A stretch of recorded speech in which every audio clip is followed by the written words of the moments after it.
Just want to take a minute and talk about the hot topics in plastic surgery that we kind of talked about at our annual Aesthetic Society meeting. The real hot topic, there's two of them really, actually involves rib remodeling, which means that what we're trying to do is kind of break the lower ribs around the waist area and bend them in to create more waist shape. It's a pretty, aggressive approach. There is some indications in some lower weight patients to really create that natural waist, especially if they don't have a lot of fat for lipocontouring. But it can have some really significant risks whereby you can damage nerves, arteries, and veins that can then even bleed into your chest and have to insert large tubes into your chest.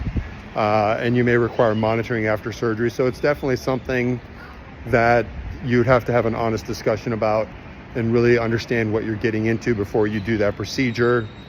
The other hot topic we sort of talked about is with the new Motiva implants is using them above the muscle or below the muscle and what the long-term data will show. And unfortunately, it's just one of those things where you're not really going to know for a year or two on some of these things. There can be short-term data and long-term, and there's advantages and disadvantages each way.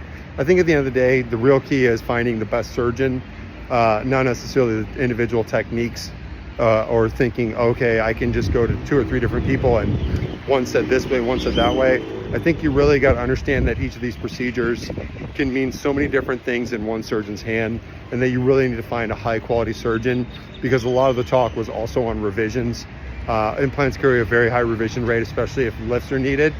And there are certain situations and certain techniques that aren't really widely done and known that can reduce your risk of that. So be safe out there. Make sure you do your homework and follow me for more of the latest stuff.